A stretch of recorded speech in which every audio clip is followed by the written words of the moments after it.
बिस्मिल्लाहिर्रहमानिर्रहीम। मोहतरम नाजरीन, अस्सलाम वालेकुम। नाजरीन, अगरचे उम्मत मुस्लिमा की तारीख फ़नून हरब और जंगी कारनामों के मिसालों से भरी पड़ी है, लेकिन मगरबी मौरखीन की नज़र कभी इस पर नहीं पड़ी। मौरखीन को नेपोलियन बोनापार्ट, जूलियस केसर और चंगेज़ खान के अलावा कुछ नजर नहीं आता। अगरचे जर्नैल भी अपनी जगह फन्ने हर्ब के माहिर थे और उन्होंने बड़े बड़े दुश्मनों को शिकस्त दी थी, लेकिन तारीख़ इस्लाम का एक ऐसा जर्नैल भी है जिसका तस्करा दुनिया की जंगी तारीख में लाजमी होना चाहिए। उस निडर और नाकाबिले शिकस्त जर्नैल का नाम खालिद बिन वलीद रज़ियल्लाहु अन्हु है। खालिद बिन वलीद रज़ियल्लाहु अन्हु की बेमिसाल कामयाबियों की वजह से रसूलुल्लाह सल्लल्लाहु अलैहि वसल्लम ने सैफुल्लाह यानी अल्लाह की तलवार के लक़ब से नवाजा था। आज हम आपके लिए हजरत खालिद बिन वलीद रज़ियल्लाहु अन्हु की बेमिसाल सजाअत और उनके कारनामों पर मुश्तमिल ये दास्तान लेकर आए हैं, जो बिलाशुबह शमशीर बेनियाम थे। वो मुसाफिर अरब के सहरा में अकेला चला जा रहा था।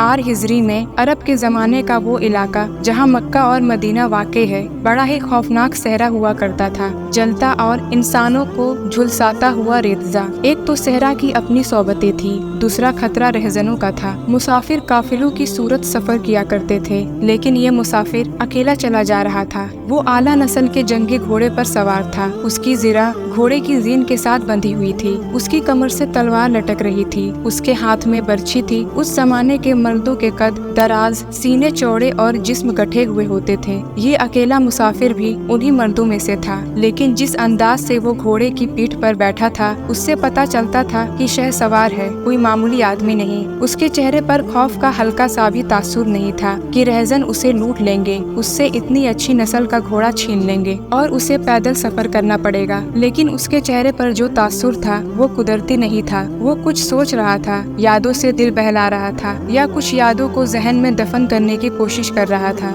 आगे एक घाटी आ गई। वो घोड़ा चढ़ता चला गया। खासी बुलंदी पर जाकर जमीन हमवार हुई। सवार ने घोड़ा रोककर उसे घुमाया और रिकाबों पर खड़े होकर पीछे देखा। उसे मक्का नजर न आया। मक्का उफुक के नीचे चला गया था। अबू सुलेमान, उसे जैसे आवाज सुनाई दी, अब पीछे न देखो, मक्का को जहन से उतार दो, तुम मर्दे मैदान हो, अपने आप को दो हिस्सों में न कटने दो, अपने फैसले पर कायम रहो, तुम्हारी मंजिल मदीना है। उसने मक्का की सिमत से निगाहें हटा ली, घोड़े का रुख मदीना की तरफ किया और बाग को हल्का सा झटका दिया। घोड़ा अपने सवार के इशारे समझता था, नपी तुली चाल चल पड़ा। सवार की उम्र 43 बरस, लेकिन वो अपनी उम्र से जवान लगता था। सुलेमान उसके बेटे का नाम था। उसके बाप का नाम अल वलीद था, लेकिन सवार ने खालिद बिन वलीद के बजाय सुलेमान कहलाना ज्यादा पसंद किया। उसे मालूम न था कि तारीख उसे खालिद बिन वलीद के नाम से याद रखेगी और ये नाम इस्लाम की अस्खरी रिवायात और जज्बे का दूसरा नाम बन जाएगा। मगर 43 बरस की उम्र में जब खालिद मदीना की तरफ जा रहा था,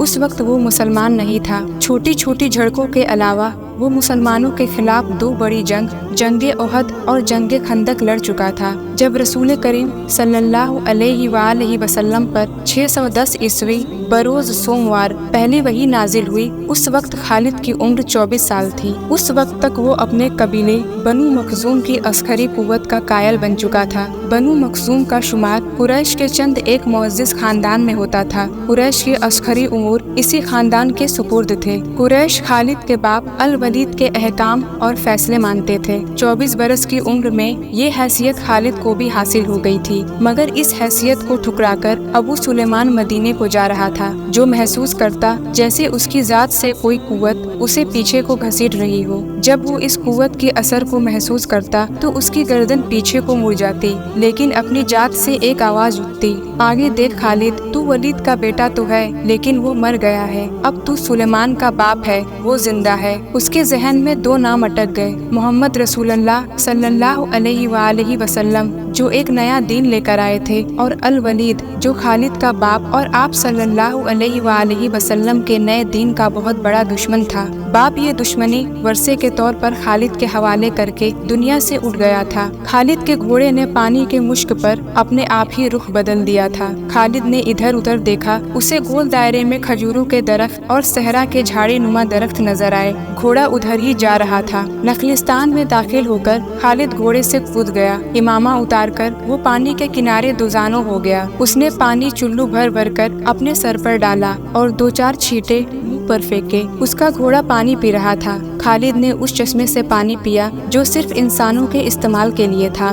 یہ ایک چھوٹا سا جنگل تھا۔ خالد نے گھوڑے کی زین اتاری اور زین کے ساتھ بندھی ہوئی چھوٹی سی ایک دری کھول کر جھاڑی نما درختوں کے جھنڈ تلے بچھائی اور لیٹ گیا۔ وہ تھک گیا تھا، تھوڑی دیر کے لیے سو جانا چاہتا تھا، مگر اس کے ذہن میں یادوں کا جو قافلہ چل پڑا تھا وہ اسے سونے نہیں دے رہا تھا۔ اسے 7 سال پہلے کا ایک دن یاد آیا جب اس کے عزیزوں نے محمد رسول اللہ صلی اللہ علیہ وآلہ وسلم کو قتل کرنے کا منصوبہ بنایا تھا۔ اس منصوبے میں خالد کا باپ الولید پیش تھا۔ وہ ستمبر 622 عیسوی کی ایک رات تھی۔ قریش نے رسول خدا صلی اللہ علیہ وآلہ وسلم کو سوتے میں قتل کرنے کے لیے ایسے آدمی چنے تھے جو انسانوں کے روپ میں وحشی اور درندے تھے۔ خالد قریش کے سرکردہ خاندان کا جوان تھا۔ اس وقت اس کی عمر 27 سال تھی۔ وہ حضور صلی اللہ علیہ وآلہ وسلم کی قتل کے سازش میں شریک تھا، لیکن وہ قتل کیے جانے والے گروہ میں شامل نہیں تھا۔ اسے 7 سال پہلے کی وہ رات گزرے ہوئے کل کی طرح یاد تھی۔ وہ اس قتل پر خوش بھی تھا اور ناخوش بھی۔ خوش اس لیے کہ اس کے اپنے قبیلے کے ایک آدمی نے اس کے مذہب کو جو بت پرستی تھی باطل کہہ دیا اور اپنے آپ کو خدا کا پیغمبر کہہ دیا۔ ایسے دشمن کے قتل پر خوش ہونا فطری بات تھی، اور وہ ناخوش اس لیے تھا کہ وہ اپنے دشمن کو للکار کر آمنے سامنے کی لڑائی لڑنے کا قائل تھا۔ اس نے سوئے ہوئے دشمن کو قتل کرنے کی کبھی سوچی ہی نہیں تھی۔ بہرحال اس نے اس سازش کی مخالفت نہیں کی، لیکن قتل کی رات جب قاتل رسول خدا کا مقررہ وقت پر قتل کرنے گئے تو آپ صلی اللہ علیہ وآلہ وسلم کا مکان خالی تھا۔ وہاں گھر کا سامان بھی نہیں تھا، نہ آپ صلی اللہ علیہ وآلہ وسلم کا گھوڑا تھا نہ اونٹنی۔ قریش اس امید پر سوئے ہوئے تھے کہ صبح انہیں خوشخبری ملے گی کہ ان کے مذہب کو جھٹلانے اور انہیں اپنے نئے مذہب کی طرف بلانے والا قتل ہو گیا ہے، مگر شب وہ ایک دوسرے کو مایوسی کی عالم میں دیکھ رہے تھے۔ پھر وہ سرگوشیوں میں ایک دوسرے سے پوچھنے لگے، محمد کہاں گیا؟ رسول خدا صلی اللہ علیہ وآلہ وسلم قتل کے وقت سے بہت پہلے اپنے قتل کی سازش سے آگاہ ہو کر یثرب یعنی مدینہ کو ہجرت کر گئے تھے۔ صبح تک آپ صلی اللہ علیہ وآلہ وسلم بہت دور نکل گئے تھے۔ خالد کے ذہن سے یادیں پھوٹتی چلی جا رہی تھی۔ ذہن پیچھے ہی پیچھے ہٹتے 16 برس دور جا نکلا۔ 613 عیسوی کی ایک شام رسول کریم صلی اللہ علیہ وآلہ وسلم نے قریش کے چند ایک سرکردہ افراد کو اپنے یہاں کھانے پر مدعو کیا۔ کھانے کے بعد رسول کریم صلی اللہ علیہ وسلم نے اپنے مہمانوں سے کہا، اے عبد المطلب، میں تمہارے سامنے جو تحفہ پیش کرنے لگا ہوں وہ عرب کا کوئی اور شخص پیش نہیں کر سکتا، اس لیے کہ اللہ نے مجھے منتخب کیا ہے۔ مجھے اللہ نے حکم دیا ہے کہ تمہیں ایک ایسے مذہب کی طرف بلاؤں جو تمہاری دنیا کے ساتھ ساتھ تمہاری آخرت بھی آسودہ اور مسرور کر دے گا۔ اس طرح رسول خدا صلی اللہ علیہ وآلہ وسلم نے پہلی وحی کے نزول کے 3 سال بعد اپنے قریبی عزیزوں کو اسلام قبول کرنے کی دعوت دی۔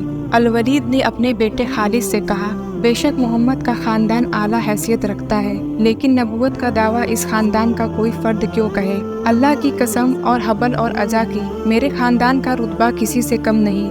کیا نبوت کا دعویٰ کر کے کوئی ہم سے اونچا ہو سکتا ہے؟ آپ نے اسے کیا کہا؟ خالد نے پوچھا۔ پہلے تو ہم چپ ہو گئے، پھر ہم سب ہنس پڑے۔ الولید نے کہا، لیکن محمد کے چچا زاد بھائی علی نے محمد کی نبوت کو قبول کر لیا ہے۔ خالد اپنی باپ کی طنزیہ ہنسی کو بھولا نہیں تھا۔ خالد کو 629 عیسوی کے ایک روز مکہ اور مدینہ کے راستے میں ایک نخلستان میں لیٹے ہوئے وہ وقت یاد آ رہا تھا۔ رسول اللہ صلی اللہ علیہ وآلہ وسلم جن کی نبوت کو قریش کے سردار قبول نہیں کر رہے تھے، اس نبوت کو لوگ قبول کرتے چلے جا رہے تھے۔ ان میں اکثریت نوجوانوں کی تھی۔ بعض مفلس لوگوں نے بھی اسلام قبول کر لیا۔ اس سے نبی کریم صلی اللہ علیہ وآلہ وسلم کے حوصلے میں جان آ گئی، اور آپ صلی اللہ علیہ وآلہ وسلم نے اسلام کی تبلیغ پیش کر دی۔ آپ صلی اللہ علیہ وآلہ وسلم بت پرستی کے خلاف تھے۔ مسلمان ان 360 بتوں کا مذاق اڑاتے تھے جو کعبے کے اندر اور باہر رکھے ہوئے تھے۔ طلوع اسلام سے پہلے عرب ایک خدا کو مانتے تھے اور پوجتے ان بتوں کو تھے۔ انہیں وہ دیویاں اور دیوتا کہا کرتے تھے اور انہیں اللہ کے بیٹے اور بیٹیاں مانتے تھے۔ وہ ہر بات پر اللہ کی قسم کھاتے تھے۔ قریش نے دیکھا کہ محمد صلی اللہ علیہ وآلہ وسلم کا جس دین کا انہوں نے مذاق اڑایا تھا وہ مقبول ہوتا جا رہا ہے۔ انہوں نے آپ صلی اللہ علیہ وآلہ وسلم کی تبلیغی سرگرمیوں کے خلاف محاذ بنا لیا اور مسلمانوں کا جینا حرام کر دیا۔ خالد کو یاد آ رہا تھا کہ اس نے اللہ کے رسول صلی اللہ علیہ وآلہ وسلم کو गलियों और बाजारों में लोगों को इकट्ठा करके उन्हें इस्लाम कबूल करने की दावत देते और बताते देखा था, वो तो उन्हें न फायदा दे सकते हैं न नुकसान। इबादत के लायक सिर्फ अल्लाह है जो वहदहू ला शरीक है। रसूल खुदा सल्लल्लाहु अलैहि वसल्लम की मुखालिफत के कायद कुरैश के 4 सरदार थे। एक तो खालिद का बाप अल वलीद था, दूसरा नबी करीम सल्लल्लाहु अलैहि वसल्लम का अपना चचा अबू लहब था, तीसरा अबू सुफियान, चौथा अबू हाकिम था जो खालिद का चचाजाद भाई था। मुसलमानों पर सबसे ज्यादा जुल्म तशद्दुद इसी शख्स ने किया था। वो जहालत की हद तक किना परवर मुस्लिम कुश था, इसलिए मुसलमान उसे अबू जहल कहने लगे थे। ये नाम इतना आम हुआ कि लोग जैसे उसका असल नाम ही भूल गए हों। तारीख में इस पस्ता कद भैंगे और लोहे की तरह मजबूत आदमी को अबू जहल के नाम से ही याद रखा है।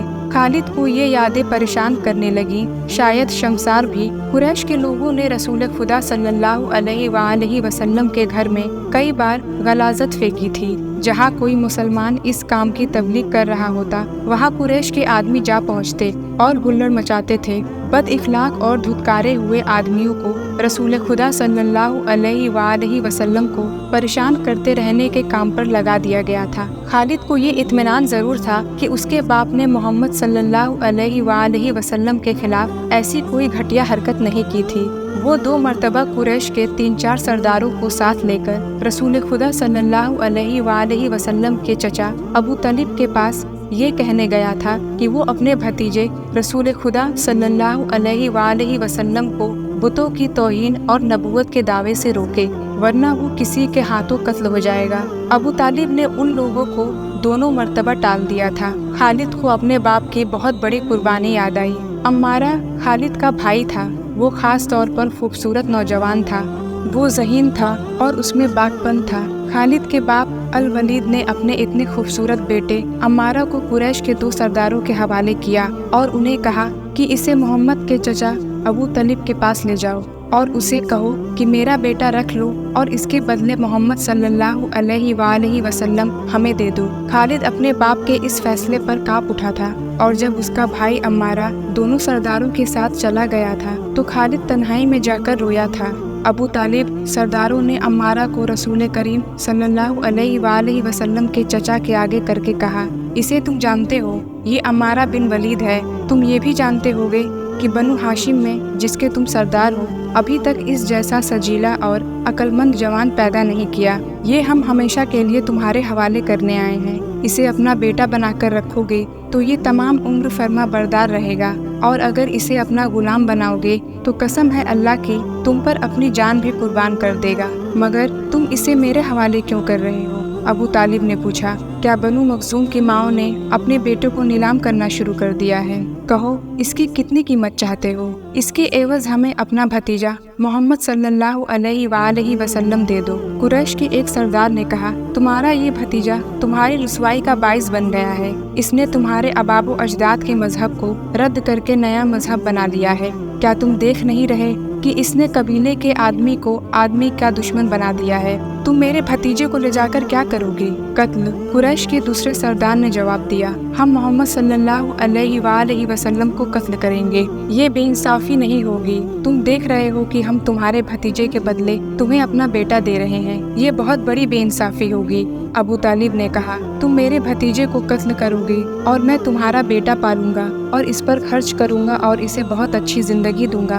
तुम मेरे पास कैसा इंसाफ लाए हो? मैं तुम्हें इज्जत से रुखसत करता हूँ। खालिद ने जब अपने भाई को सरदारों के साथ वापस आते देखा और सरदारों से सुना कि अबू तालिब ने ये सौदा कबूल नहीं किया तो खालिद को दिली मुसर्रत हुई थी। मोहम्मद सल्लल्लाहु अलैहि वसल्लम का तुमने क्या बिगाड़ लिया था अबू सुलेमान? खालिद के जात से एक सवाल उठा। उसने ख्यालों ही ख्यालों में सर हिलाया और दिल ही दिल में कहा, कुछ नहीं। बेशक मोहम्मद सल्लल्लाहु अलैहि वसल्लम का जिस्म ताकतवर है, लेकिन रिकाना बिन अब्दे यजीद जैसे पहलवान को उठाकर पटकने के लिए सिर्फ जिस्मानी ताकत काफी नहीं। रिकाना बिन अब्दे यजीद रसूल करीम सल्लल्लाहु अलैहि वसल्लम का चचा था, जिसने इस्लाम कबूल नहीं किया था। ये अरब का माना हुआ पहलवान था। नामी गिरामी पहलवान आए जिन्हें उसने एक ही दाव में पटक कर उठने के काबिल न छोड़ा। वो वहशी इंसान था, सिर्फ लड़ना मारना जानता था।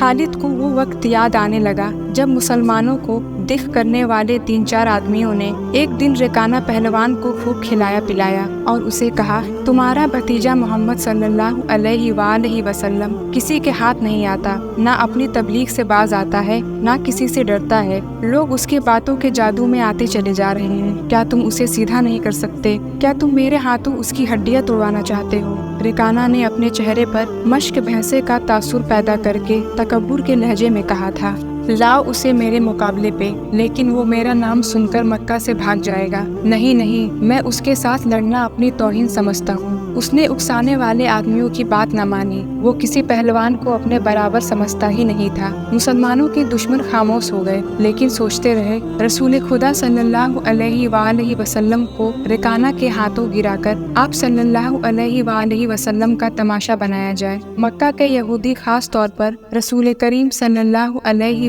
वसल्लम के दुश्मन थे, लेकिन वो खुलकर मैदान में नहीं आते थे। वो खुश थे कि अहले कुरैश आपस में बंटकर एक दूसरे के दुश्मन हो गए हैं। उन्हें पता चल गया कि कुरैश के कुछ आदमियों ने रेकाना पहलवान को उकसाया है कि वो रसूल खुदा सल्लल्लाहु अलैहि वसल्लम को कुश्ती के लिए ललकारे, लेकिन वो नहीं मान रहा था। एक रोज रेकाना रात के वक्त एक गली से गुजर रहा था कि उसके करीब से एक बड़ी हसीन और जवान लड़की गुजरी। चांदनी रात में लड़की ने रेकाना को पहचान लिया और मुस्कुराई। रेकाना वहशी था, वो रुक गया और लड़की का रास्ता रोक लिया। क्या तुम जानती हो, औरत मर्द की तरफ देखकर मुस्कुराती है तो इसका मतलब क्या होता है? रेकाना पहलवान ने पूछा। कौन हो तुम? इसका मतलब ये होता है कि औरत इस मर्द को चाहती हो। उस जवान लड़की ने जवाब दिया, मैं सब्त बिनते अरमन हूँ। ओह अरमन, यहूदी की बेटी, रेकाना ने कहा और लड़की के कंधों पर हाथ रखकर उसे अपने करीब करके बोला, क्या मेरा जिस्म तुझे इतना अच्छा लगता है और क्या मेरी ताकत? तुम्हारी ताकत ने मुझे मायूस कर दिया है। सब्त ने पीछे हटते हुए कहा, तुम अपने भतीजे मोहम्मद से डरते हो।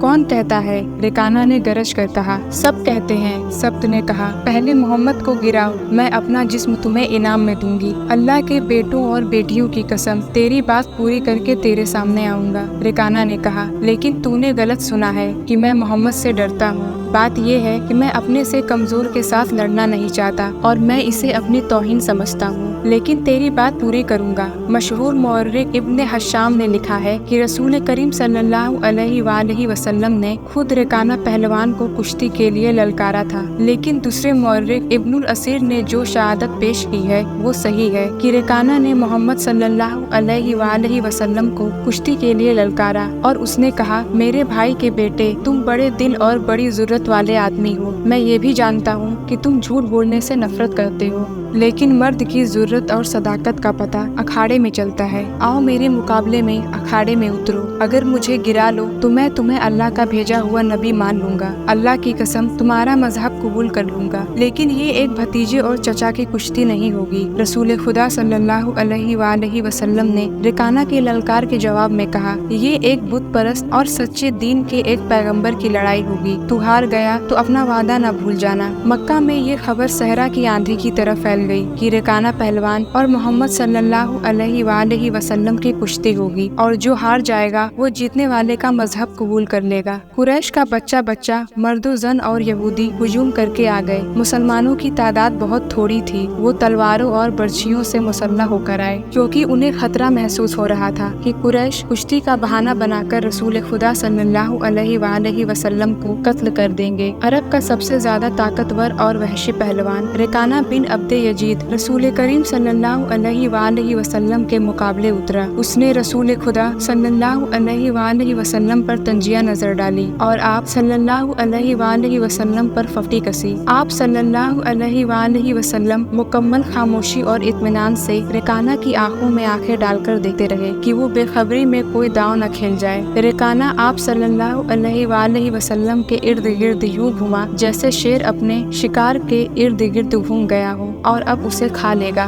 नाजरीन, आज के किश्त में इतना ही। हमारी वीडियो से अपडेटेड रहने के लिए हमारे इस चैनल को सब्सक्राइब करें और नीचे मौजूद बेल आइकन को जरूर क्लिक कीजिएगा। आपके साथ इंशाअल्लाह जल्द मुलाकात होगी इसी कहानी के नए किश्त के साथ। अल्लाह हाफिज।